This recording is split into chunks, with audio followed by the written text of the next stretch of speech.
Some of what we carry didn't start with us. Trauma changes the brain, right? It changes our nervous system. And those changes can get passed down to the next generation. And the gift that we talk about is healing can also change the brain. And so then we can also pass that down. And so you can be a cycle breaker. How real is generational trauma? I know a lot of people where they're very anxious. I may or may not be talking about myself. And you look at their family or their parents and their grandparents, and they're also the same way. They also have that anxiety. How real is that generational trauma? Yeah, very much so. We have, been able to study it in the research and see the various ways that it gets passed down. And sometimes we're aware of it and sometimes we're not. But some of what we carry didn't start with us. So we think about, in our bodies, that physiological piece of what got passed down. We also think about what we observed. And so we saw them coping in some ways and we just picked up on it, a way of doing things. And some of it, they told us directly, you know. So out of their anxiety, their parenting could have included messages that are anxiety provoking. And so, for us to be able to see that, to see the impact of that. Are there any genetic factors that you know of too? Yeah, so they are part of the research as it relates to the nervous system and the brain is that trauma changes the brain, right? It changes our nervous system. And those changes can get passed down to the next generation. And the gift that we talk about is healing can also change the brain. And so then we can also pass that down. And so you can be a cycle breaker and say my parents, my grandparents, whoever else had all of this anxiety. And then I learned these skills and strategies because I want to pass down something different.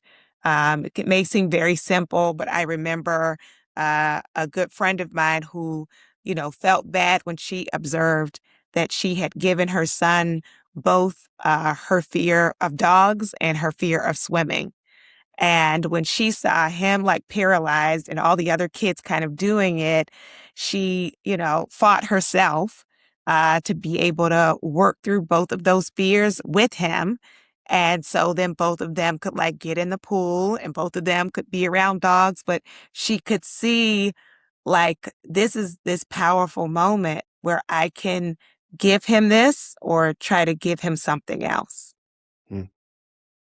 This is an interesting question. What's your advice to someone who wants to be that cycle breaker, but they're still surrounded by people who cause that cycle in the first place? Yes. So, I would say uh, perspective taking is one thing which means, can I see it and be around it and know I don't have to duplicate it? So to expose myself to other options, to other alternatives. So it may not be that I necessarily want to cut off my family, but am I ever around people who do it differently? So I can witness that kind of as a role model, as practice, and also, to shift my nervous system. So that exposure to other people. And then it's helpful when the people who are in that original unit don't discourage your healing and growth, right? So, for example, I was working with a young adult who decided to give up smoking, and her whole family smokes. And so at first, they were actually very mad at her. She hadn't said anything bad about them, but they took it as a judgment of you think you're better than us, da da da da da. And so it became this whole thing of, so finally she had to say, I don't want to do it. You all can do it. I'm not stopping you. But if you're going to keep bothering me about it, then I'm not going to be able to come around as much. And so then they kind of settled down and quieted down. But that's another thing when you ask about healing being hard. Sometimes it's hard because some of the people around you might not want you to heal or change or grow because it may make them uncomfortable with some of their life decisions. Hmm.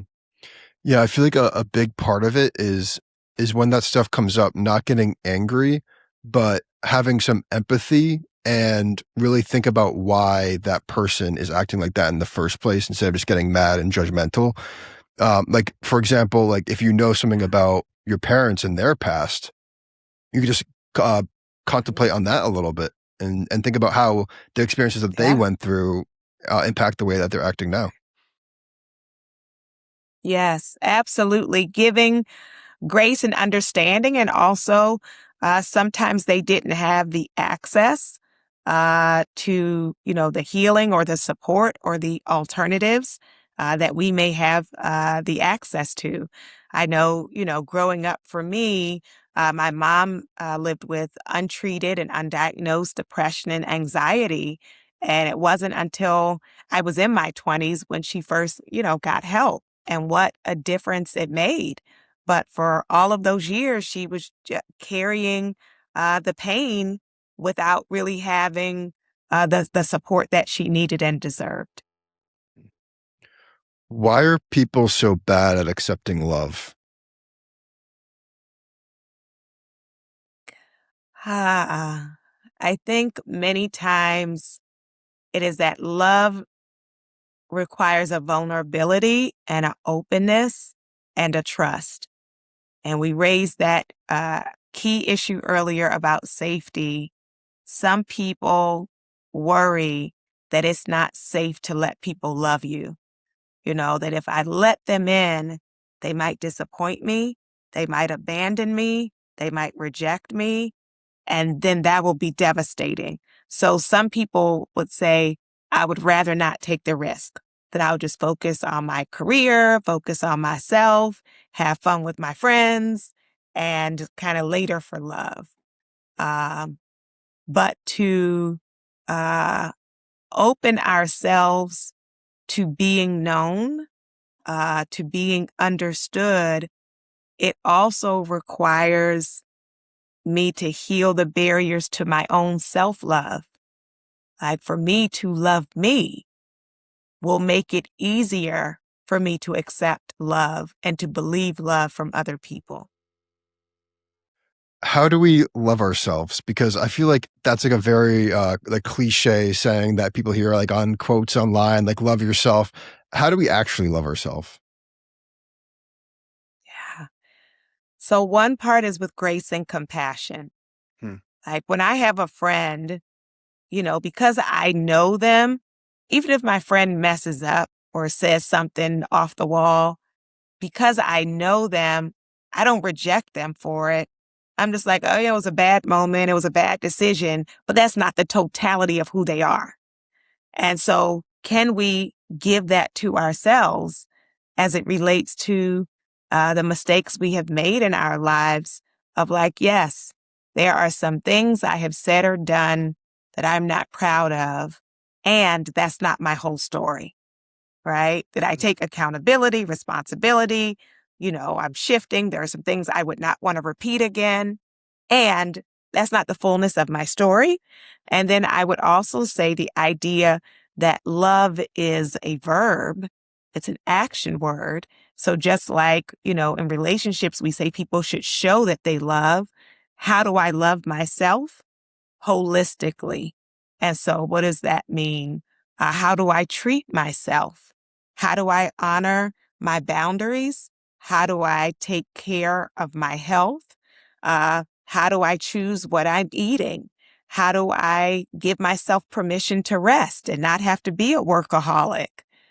So if you're wanting to love yourself, give yourself grace for the things the mistakes you have made in your life, and then honor yourself by treating yourself better.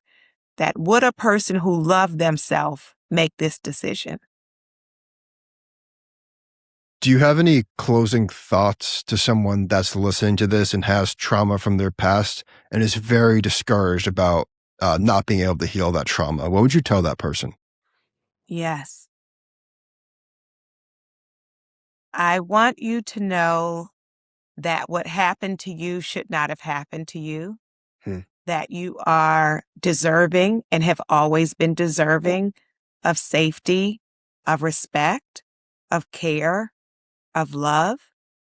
And even though there were people and circumstances who did not honor your sacredness, I hope you will honor the truth of who you are.